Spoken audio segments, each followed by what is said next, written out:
Okay, so tell me, what'd you guys think of the pork cutlets? Pretty amazing, right? And how about that sauce you made to go with it? Super delicious, and yet so easy.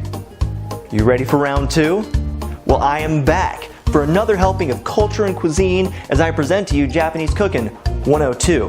Now, before I go any further, I just wanted to make mention that you don't have to take Japanese Cookin' 101 in order to fully enjoy or appreciate Japanese Cookin' 102. There's no prerequisite here. That being said, Japanese Cookin' 102 is a continuation of your culinary exploration into authentic Japanese home cooking. In this session, I'll talk to you about some more Japanese pantry items that are becoming more readily available, both in your normal grocery store and in specialty stores nearby. We'll talk about them, try some, and see how you can use them at home. You'll discover how you can use traditional American ingredients like ground beef and deep fried vegetables and even strawberries with a little bit of a Japanese twist.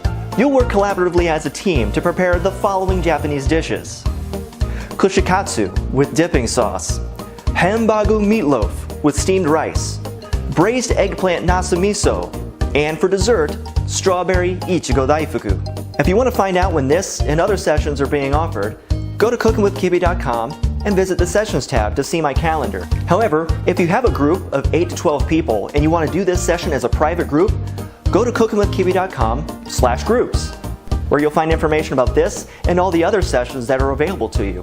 Once you've picked one, fill out your information and we'll begin to find a day and a time and a place that's right for you.